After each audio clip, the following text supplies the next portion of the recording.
Roti is known as chapati or fulka, is a circular flat bread made with ground whole wheat or traditionally known as atta. I have 1 cup wholemeal flour and 2 cups of plain flour and a bit of cumin seeds and a bit of salt. So I will mix it all together. Wholemeal flour adds fiber to the diet. I like to use a fork as the water is boiling hot. Slowly you keep kneading, the dough gets sticky, so I use a bit of ghee. You will use your palm and knuckles to knead the dough.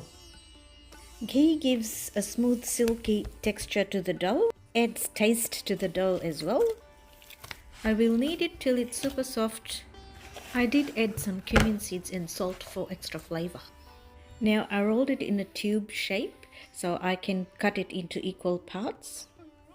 I will take one by one and roll it into little balls. I like to dust them all with dry flour and keep it aside ready to roll. You all must be eating rotis in the Indian restaurants, but the difference between the naan and the roti is naan has yeast in it and roti does not have yeast. Now I have collected everything that I need, ready to cook freshly handmade roti. Excuse my flour particles, it's gonna fly, you can't stop it. The most important tool is the rolling pin. Guys, roti is made in the kitchens throughout South Asia, Caribbean and Africa. Non-stick pan guys, about 20 rotis there. Paper towel is to absorb the moisture from the roti. Can you see my cumin seeds? Roll it light hand with circular motion. I have rolled another one while this is cooking, the other one is ready to go.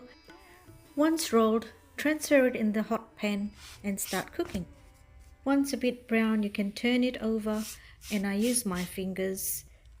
Of course it burns a lot of times, so you can see all the brown pockets.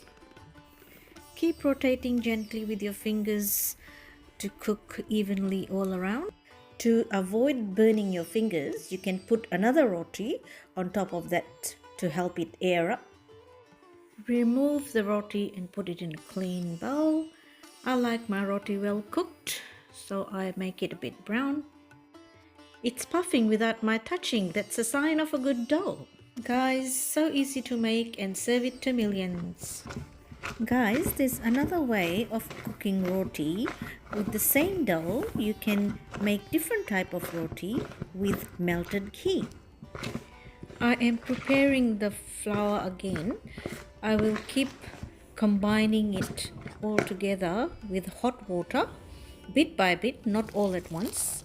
Once it's formed into dough, remember the more you knead, the more softer the dough will become. Keep watching and subscribe. You can see it's very rough, so it needs a lot more kneading. Looks like there's a hard work ahead, so I have put some olive oil so that it is easier to knead, and I'm using again a lot of power in my knuckles and my fist and my palm to make it smooth, and I will keep kneading it nice and smooth, ready to make roti. In winter ghee gets hard, so I'll melt it in my bowl.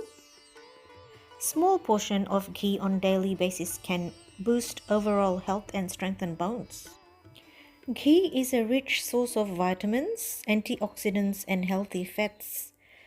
You can see I'm melting my ghee and I am using iron tawa this time. And I will grease the iron tawa with the ghee and it'll all look nicely greased pan. Once high heat, I will prepare my bowl for the roti and put paper towel on it again to absorb the moisture. You can see the tawa is steaming. You will follow the same process here using brush. We fold it in half, then quarter, then we fluff it. And guys, this is one way to take out the roti and store it in the bowl, and you'll watch another style. So now I've put the roti on it and I'm turning it, and now I will spread the ghee on top of it. I like to spread a lot of ghee when I'm making ghee roti, and I'll put it evenly all around. Then by the time it's cooking at the bottom, slowly I'll turn it over. You can see it's so soft that it starts folding. So now I'm putting ghee on top, a good layer of it, and then I will cook the bottom again until it's brown, nicely cooked at the bottom. Then I will turn it again to cook this side. You can see the brown colors now. So I'll cook the bottom and then I will fold it in half, and then I'll fold it in quarter, and then I'll put it in the bowl. While the topic was roti, I wanted to show you the two different types of roti the way I make. My next roti, the same process. I will take it off the tawa and I will just straight away fluff it, thump it, and then leave it. Guys, it is so soft. You don't even have to use a lot of power. Just light-handedly, you'll just fluff the rotis. So now you can see I have catered for two kinds of people, who love ghee roti and who loves without ghee roti, simple roti. But they are definitely soft and fluffy. My leftover ghee, I will keep it for later use. Today I have cooked bhindi, which is okra, and I'll serve it with the roti, but you can have it with any curry. So there are various ways you can make roti. Hope you have learned something out of this video. See you next time.